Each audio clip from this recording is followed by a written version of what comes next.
Je salue tous nos bien-aimés au bazar Musika Bazolanda Biso na YouTube, les amis de Africa Mobimba TV, Wabino prophète Boum Crash Poiti, Oyo Azana Bino en ligne, Azo Solana Bino Palinko Sambela Pona Bino na Tonga Lelo. Merci pour notre pesanga Tana Bino ya Kolandanga en ligne. Nazo Sambela Pona Yo Mutoza Bembeni Ozolanda Biso, Tika Mokonzi Yesu, Oyo Abengangai. Azala na biso na moment exhortation na tongo apambola yo mtozo na biso na hôpital na biso na mutu kola na biso na ndako na lie moko quelconque na musala nzambe azala na yo to na portable esco vandi nzambe apambola yo na kombo na Yesu. Lelo na ngito lo bela siro la reconnaissance.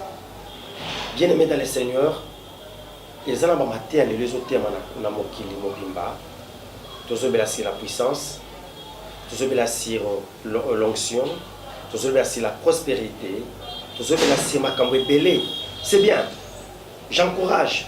Mais dans lingi ngai na bino, tu es na kolbela likambo yo et vandisi mitema bato et bebisa mitema bato et décourager bato. Nous parlons sur la reconnaissance. La Bible nous dit ceci.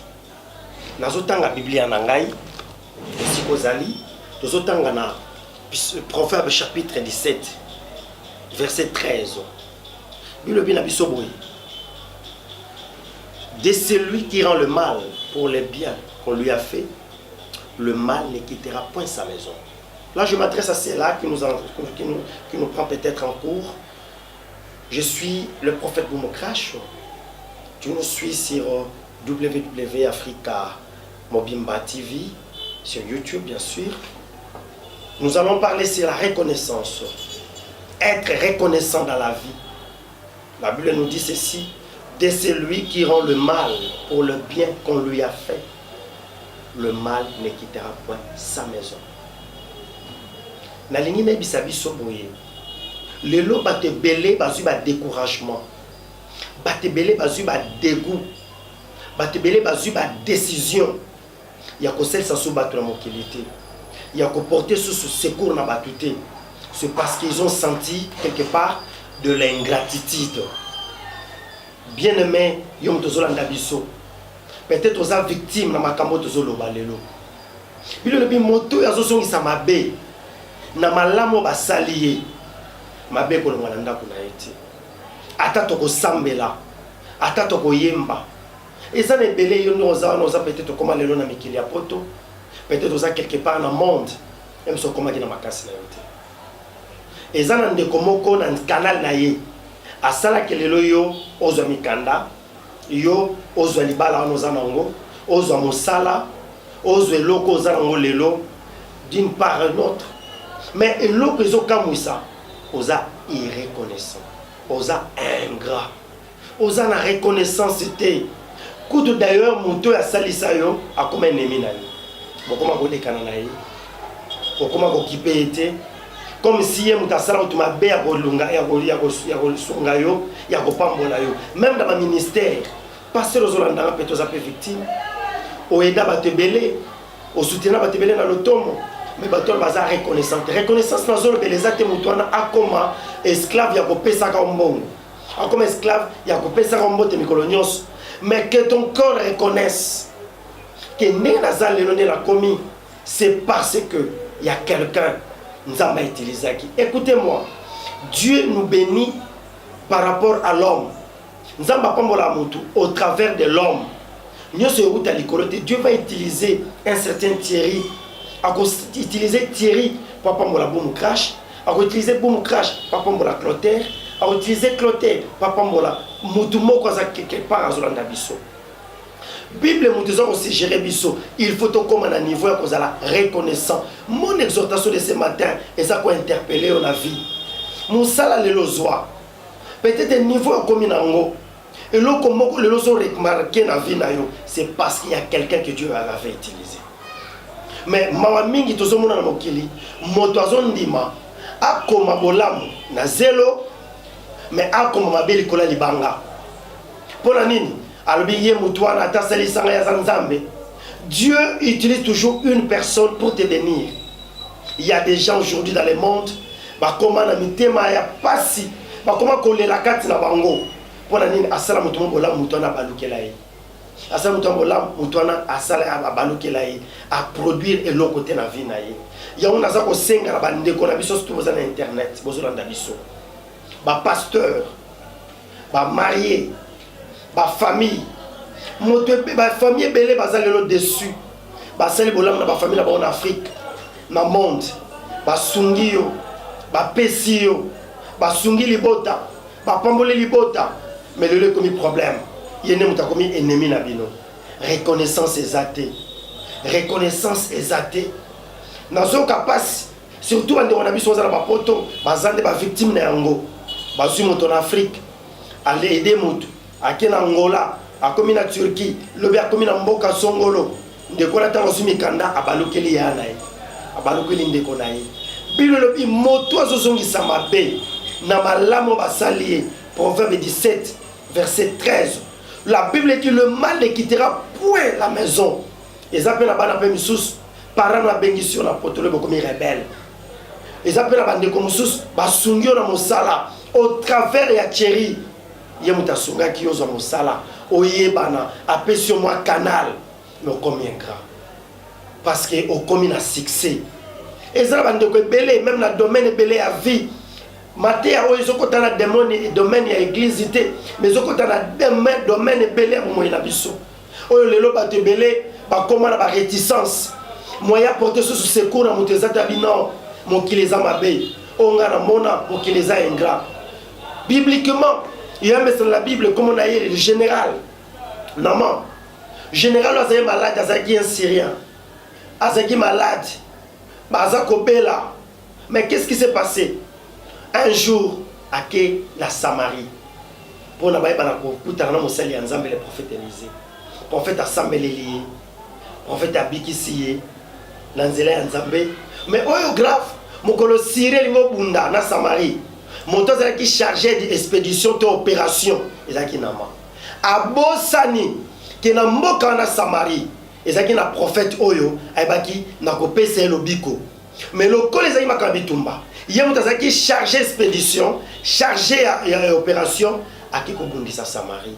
Regarde comment est-ce que les gens oublient le bien batozo bosana ma bebola mukaka na boye pona nini likamo esalami nazo senga na yo naza kobenga bato nyonso baza isika bazolanda biso nalingi reconnaissance ezonga bato ebele lelo bozo kozwa te okomi bloqué ozwi mikanda mais makambo ezotambola te ozwi libala makambo ezotambola te c'est parce que il y a un cœur qui pleure quelque part il y a un cœur qui pleurniche chaque jour il y a une gratitude na yo nazo senga na yo ndeko yo moto zolanda nga zala reconnaissant kutana ndeko sala bolamu atolo ba mutu azanzambe te nazana besoin de bazanzambe te c'est une personne que Dieu a utilisé ton canal pour na yozwa ozanango zongisa bolamu ne fût-ce que salutation ne fût-ce que reconnaître ce qui est plus grave le long niveau comme nango même na ba témoignage na yo olobela même mutu wana te ke Nzambe utiliser na ba témoignage na yo olobela kaka yo en tout cas Nzambe nanga asunganga na komi lelo na mboka oyo vraiment na komisaka Nzambe mais obosani ke ezaki na kanela ndeko na tindela ko invitation ezaki na kanela ndeko na sala ke yo koma okomi naza ko senga na bana Nzambe pe naza ko ebisa bando nyonso bazolanda biso na Afrika mobimba boza la reconnaissance na vie la reconnaissance paye parce que la vie ne s'arrête pas à ce que tu fais là Nzamba ko utiliser ka moto mosusu keba okoya ko buka oyo loni nazo senga na biso. Oui, tu l'as maté à onction. Oui, tu l'as maté à prospérité. Mais dans ma camouflage c'est plus simple à reconnaître ça, la reconnaissance. Oui, bien koyemba lelo. Dans Zélande de Komoko, frère monte à l'accent koyemba. Frère monte à mémoire dans Zélande ba guitare, ba synthétiseur, ba koyemba. Est-ce que vous avez la reconnaissance pas naï? Oui, au Congo yeba pe ko lekaye lelo, mais il faut koyeba ka source. Il faut koyeba ka ozala ka reconnaissant. Les gens qui sont la télévision, les gens dans la YouTube, les gens dans la support internet, naza ko informer yo. Moto yo azongi saka mabe na malamo basala kaye. Bilo lobi mabe ko déméré. Ba malédiction monsieur zo ta Afrique. Monsieur zo ta nango te na sika mo songolo. Eza yo moko moto za hôtel mabe na yo parce que tu Tu as fait la table rase comme disent les Français. Tu as oublié le bien. Tu commences même à combattre le bien. Au komi ko bundisana bolamo basala yo. Yo nazo senga na yo na tongwa lelo. Est-ce que kozula o se koza la butu te koza la moi, te koza la tongo, koza la reconnaissance. La Bible dit recherchez la paix avec tous. Sans laquelle personne ne verra le Seigneur. Bien sûr, rechercher la paix et la sanctification. Nous voulons que tu sois en paix avec tout le monde. Ce n'est rien. Yahweh Bisandeko, Thierry, Ndeko Thierry, le loso na komi boezayo. Vraiment, Nzamba utilise yo. Il n'y a pas un péché. Mais Lelo Ndeko, Aza est reconnaissant. Moi, je ne veux pas la peur, ou je n'ai pas la honte de dire, Lelo on a commis, et ça parce que Nzamba utilise Pasteur Moko, à encadrenga. Pasteur Mojipai que je salue là où il est. C'est un papa pour moi, c'est un mentor pour moi. Yende Mutu Asalake, Ngane Bamakamuna Nzambe. Nzamba utiliza ye pongone ba côté ya lelo ye mutu apesanga micro mutu liboso abi banda côté ya mona nanga et puis wapi na kacha croisade première croisade d'église mandimi apesanga micro abi c'est toi qui vas prêcher mon fils, il faut que je sois reconnaissant nazo senga na biso yeso akufaka maboko boy mutu likolo elingo ba boy soko oza na relation na ngai za pe na relation na bato comment yo kolinga nga mutu zomona. Comment est-ce que Nzambe, pardon, mutozo mona te, mozo inanga mutozo mona. Ba chrétien hypocrite va se belé dans le monde. Na lingite hypocrisie les alakat na biso. Nazo linga to zonge la bolingo wana. Eza na signe humilité ya ko reconnaître ka bolam. Et si ka bolam e salami, o buka pe bolam. Lobela bolam o yo salama na vie na yo.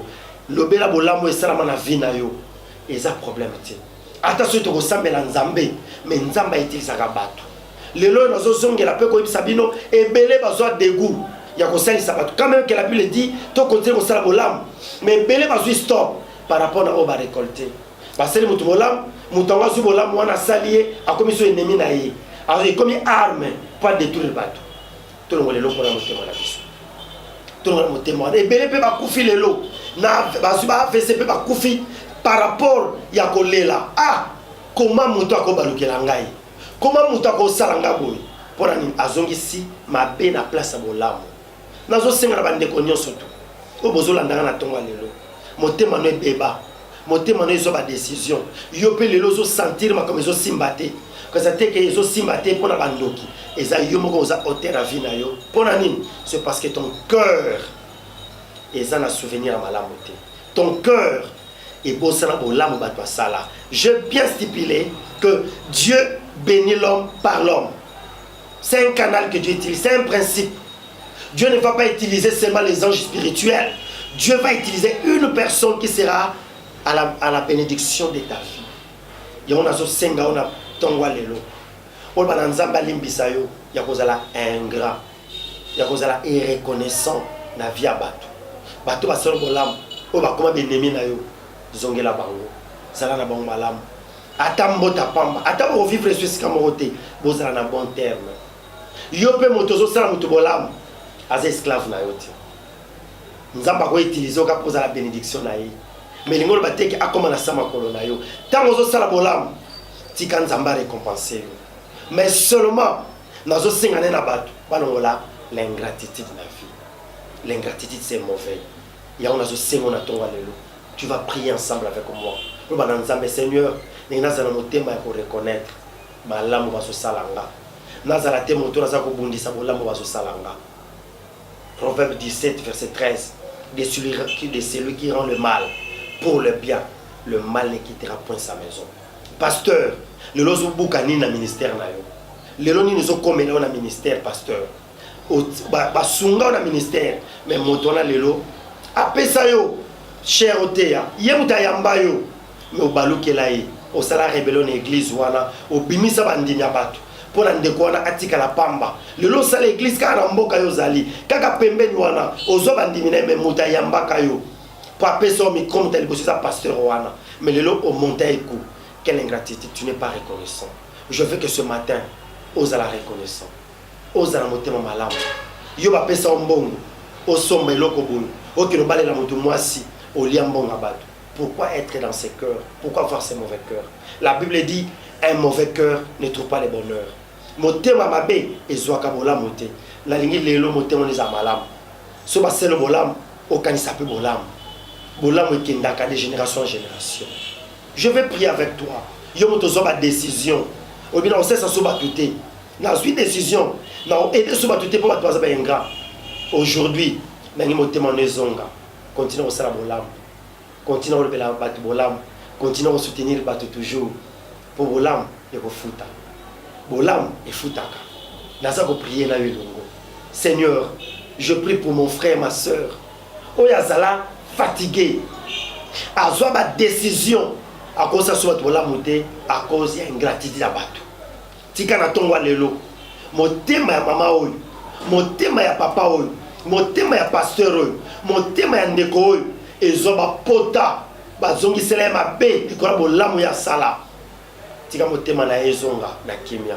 Motema na ezala bande. Azo susu sengo. Azongi la susu malamu. A reconnaître que nzambe mutasala bolamu. Pe nazo senga na yo mutozolandanga. Motema na yo. Oye bosa na ba souvenir. E bosa na bato nzamba utiliser na nzela na yo. Po yo komo ozali. Zongela bolamu. Reconnaître bato wana. Continuer ko sala pe bolamu. Zongela bolamu. Ata motora mutazalaka au terre ya mabe. Mais zongela bolamu. Comprendre que yé mutazaki canal onzamba sayelaki. Na lingi tozongisa motema malamu. Na lingi tozongisa bolingo kati na biso. Ba deso mabe longwa banda lelo. Motema nizonga malamu. Tika esiko zali. Tongozo bima. Obima ki na ba décision, ba disons surtout elongwa na kombo na Yesu. Ozwa décision na famille. Ozwa décision na baninga. Ti ba disoni sila elongwa.